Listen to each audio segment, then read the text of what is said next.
Hello everyone, তো এই ভিডিওতে আমরা দেখব এক্সেপশন হ্যান্ডলিং এর আরো দুইটা কিওয়ার্ড, যেটা হচ্ছে থ্রো অ্যান্ড থ্রোজ, যেটা আমরা আগের ভিডিওতে দেখি না। আগের ভিডিওতে আমরা try, catch and finally block তিনটা দেখেছিলাম। এই তিনটা কিওয়ার্ড ইউজ করে কিভাবে কাজ করতে হয়। দেন ফাইনালিটা আমি লিখে দেন এটা রিমুভ করে দিয়েছিলাম, বাট আমাদের ট্রাই অ্যান্ড ক্যাচটা রয়েছে। সো আমি এখন জাস্ট সিম্পলি দেখব থ্রো অ্যান্ড থ্রোজ কিওয়ার্ডটা কী করে। সো আমি আমার এই কোডটা আমি একটু কোড কপি করে রাখি অ্যান্ড বাকিটুক সরিয়ে দিই। সো আমার থ্রো অ্যান্ড থ্রোজ এই দুটা কিওয়ার্ড দিয়ে আমরা কিভাবে এক্সেপশন হ্যান্ডেল করি আমরা এখন এটা দেখবো। লেটস সে আমাদের একটা মেথড আছে পাবলিক স্ট্যাটিক করতে হবে, যেহেতু আমরা এটা কোনো অবজেক্ট ক্রিয়েট করতে যাচ্ছি না। So static void let's say method A. So method এতে আমার একটা ইন্টিজার আছে a which is 10, int b which is 0, and then আমার আছে যে int x equals to a divided by b. ওকে, দেন আমি যদি এখানে মেথড এটাকে কল করি, দেন আমার কম্পাইলেশন এরর দিচ্ছে না, বাট মেথড এটা কল হওয়ার পর যখন রান করবে তখন আমাকে অ্যারিথমেটিক এক্সেপশন দিবে। সিম্পলি আমি মেথডের ভিতরেই যে 10 ডিভাইড বাই 0 কাজটা করেছি। ওকে, সো আমি এখানে এরকম করতে পারি যে এরকম করে আমাকে এরর না দিয়ে আমি চাচ্ছি যে মেথডের ভিতরে আমাকে চেক করে দিবে যে আমার নাম্বারটা 0 নাকি। লেটস আমি ইউজারের থেকে বি এর ইনপুটটা নিয়েছি এন্ড ইউজার 0 ইনপুট দিয়েছে। সো আমি চেক করতে পারি ইফ বি ইকুয়ালস টু 0, দেন আমরা ইউজ করব থ্রো কিওয়ার্ডটা। সো থ্রো কিওয়ার্ডটা দিয়ে কী হচ্ছে, অ্যাকচুয়ালি থ্রো কিওয়ার্ডটা দিয়ে আমরা নিজের মতো করে এক্সপ্লিসিট একটা এক্সেপশন ক্রিয়েট করে থ্রো করতে পারি। সো এক্সেপশন যেহেতু একটা ক্লাস আমরা জানি, সো এক্সেপশনের ক্লাসের এক একটা অবজেক্ট হয়। সো আমি একটা অবজেক্ট ক্রিয়েট করতে পারি throw new let's say arithmetic exception. So throw new arithmetic exception. So এই লাইনে কী হচ্ছে যে বি যদি 0 হয় দেন থ্রো একটা থ্রো করবে, যে একটা অ্যারিথমেটিক এক্সেপশন থ্রো করবে। সো থ্রো কিওয়ার্ডটা শুনলেই জিনিসটা অনেক ক্লিয়ার হয়ে যায় যে অ্যাকচুয়ালি একটা নতুন অবজেক্ট ক্রিয়েট হবে যেটা অ্যারিথমেটিক এক্সেপশন টাইপের। সো অবজেক্টটা ক্রিয়েট হওয়ার পর জাস্ট সিম্পলি এখান থেকে থ্রো হয়ে যাবে। সো থ্রো হয়ে কই আসবে এটা আমরা দেখব। তার আগে আমরা এলসের কাজটা করে নিই। লেটস সে এলসে সিস্টেম আমরা প্রিন্ট করে just simply a divided by beta দেখাবো। ওকে, সো আমরা এখন কম্পাইল করলাম, বাট স্টিল আমাদেরকে এখন এরর দিবে। দ্যাটস বিকজ আমরা এখন অবজেক্টটা ঠিক মতো ক্রিয়েট করতে পারিনি। হ্যাঁ, এখন ঠিক আছে,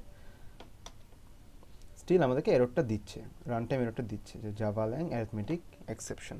সো থ্রো করতেছি বাট আমি ক্যাচ করতেছি না। আমি অলওয়েজ ট্রাই ব্লকে আমরা যখন ট্রাই ব্লক লিখতাম, এখানে যখন কোনো এরর পেত সেটা অ্যাকচুয়ালি একটা অটোমেটিক একটা এররটাকে থ্রো করতো। কার কাছে থ্রো করতো? ক্যাচ ব্লকে।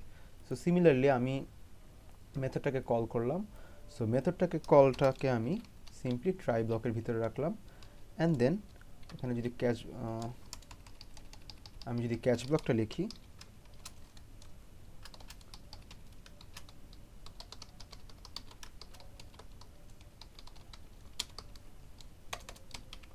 ক্যাচ ব্লকটা লিখে আমি যদি প্রিন্ট করে দিই, then let's say error print করে দেখাবে। তো এখানে সিম্পলি কি হচ্ছে যে আমি নিজে থেকে একটা চেকিং করে নিলাম যে বি কি 0 নাকি, অ্যান্ড দেন যদি 0 হয় দেন আমি that means a by b একটা এক্সেপশন দিবে, যে অ্যারিথমেটিক এক্সেপশন দিবে। সো আমি এ বাই বি করতে পারবো না। সো কী করলাম, থ্রো করে দেবো একটা নতুন অ্যারিথমেটিক এক্সেপশনের অবজেক্ট। সো অবজেক্টটা থ্রো করে দেবো এবং এই লাইন থেকে ডিরেক্ট এটা ট্রাই মেথডের এখানে এসে ক্যাচে চলে যাবে। সো ক্যাচে চলে যেয়ে আমাকে এরর প্রিন্ট করে দেখাবে। So this is one way যে থ্রো কেমনে ইউজ করে। তো থ্রো আরও অনেকভাবে ইউজ করা যায়। সিম্পলি বেসিক্যালি সব কিছু এরকম যে আমার যখন আমি একটা এরর এক্সপেক্ট করবো যে এরকম এরর হইতে পারে যে এটার বি এর ভ্যালু লেটসে 0 হলে এরকম, অথবা আমি চাইতে পারতাম যে বি এর ভ্যালু যদি এর থেকে বড় হয় দেন আমাকে একটা এক্সেপশন আমি নিজে থেকে এক্সপ্লিসিট একটা এক্সেপশন নিজে থেকে ক্রিয়েট করে থ্রো করতে পারি এভাবে। সো এটা হচ্ছে থ্রো কিওয়ার্ড। এখন আমরা দেখব থ্রোস কিওয়ার্ড। সো থ্রো কিওয়ার্ডটা আমরা এরকম ভিতরে মেথডের ভিতরে বা কন্ডিশনের ভিতরে বা যে কোনো কিছুর ভিতরে আমরা এক্সপ্লিসিটভাবে থ্রো করতে পারি যখন আমাদের প্রয়োজন হয়। সো থ্রো লিখে যেই এক্সেপশনটা হইতে পারে সেটা নতুন একটা অবজেক্ট ক্রিয়েট করে নিউ এক্সেপশন বা new arithmetic exception object create করে দেবো, সিম্পলি জাস্ট ওটা ক্যাচ ট্রাই ব্লকে রেখে দিলে ক্যাচ ব্লকে এসে এরকম করে অ্যাকসেপ্ট হয়ে যাবে। সো না এখন হচ্ছে থ্রোস কিওয়ার্ডটা। সো থ্রোস কিওয়ার্ডটা যদি আমরা দেখি, থ্রোস কিওয়ার্ডটা আমরা অলওয়েজ মেথডটা লেখার শেষে মেথড এ লিখলাম, একটু আমার মেথড শেষ, আর আমার মেথডের ইনিশিয়ালাইজেশনটা শেষ, যে পাবলিক স্ট্যাটিক ভয়েড মেথড এ। সো একটুকু আমি বুঝলাম এটা আমার মেথড, অ্যান্ড দেন এখান থেকে এখানে মেথডের কোডটা। সো মেথডের এই ইনিশিয়ালাইজেশনের সময় আমি সাইডে জাস্ট সিম্পলি লিখে দিব throws arithmetic exception, that's it, আর কিচ্ছু না। সো এখানে কি হবে, এখানে আমাকে এরর দেখাচ্ছে। সো ওয়াই, বিকজ আমার এই থ্রোজ, আমি মেথডের পাশে থ্রোজ অ্যারিথমেটিক এক্সেপশন লিখে আমি বুঝালাম যে আমার এই মেথডটা একটা অ্যারিথমেটিক এক্সেপশন থ্রো করতে পারে। সো বেসিক্যালি আমার কোড লেটসে অন্য কেউ দেখবে, বা লেটসে আমি একটা কোম্পানিতে ডেভেলপার কাজ করতেছি, তো আমি যখন এরকম করে থ্রোজ এরকম একটা করে দিব, একটা এক্সেপশন লিখে দিব, সো আমার জায়গায় যদি আমার কোডটা আরেকজন করতে যায়, তখন সে এরকম এই কোডটা দেখে বুঝতে পারবে যে হ্যাঁ আমার এই মেথডটা একটা অ্যারিথমেটিক এক্সেপশন থ্রো করতে পারে। সো সেদিক দিয়েও এটা একটা অনেক ইউজফুলনেস আছে। অ্যান্ড আদারওয়াইজ এভাবে করে আমরা এভাবে করে এক্সেপশনটা হ্যান্ডেল করতেছি, simply throws arithmetic exception. So Java কম্পাইলারও বুঝতেছে যে এই মেথডটা একটা অ্যারিথমেটিক এক্সেপশন থ্রো করতে পারে। সো যখন এই অ্যারিথমেটিক এক্সেপশনটা থ্রো করবে, সাথে সাথে আমার যেমন এখানে int b equals to 0, so যখন প্রিন্ট করেছি, সো 10/0, সো এটা প্রিন্ট করতে পারি না। সো এই লাইনে এসে এক্সেপশনটা এসেছে। সো ঠিক এই লাইনে এসে আমার এখানে ক্যাচ ব্লক, ট্রাই ব্লকের এখানে যেহেতু মেথডটা কল হয়েছিল, এখানে এসে ক্যাচ ব্লকে এসে আমার এক্সেপশনটা অ্যাকসেপ্ট হলো প্যারামিটার হিসেবে, দেন এখানে আমার এররটা প্রিন্ট করে দিল। তো আশা করি থ্রো অ্যান্ড থ্রোস কিওয়ার্ডের কাজটা আমরা বুঝতে পেরেছি।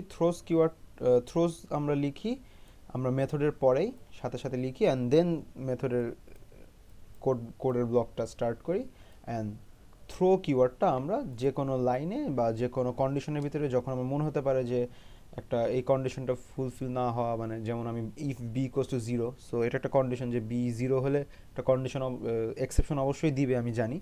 সো বি যখন 0 হবে আমি তখন একটা নিজে থেকে ক্রিয়েট করে একটা এক্সেপশন থ্রো করে দিলাম। সো এটা ছিল থ্রো কিওয়ার্ড, অ্যান্ড এটা হচ্ছে থ্রোস কিওয়ার্ড।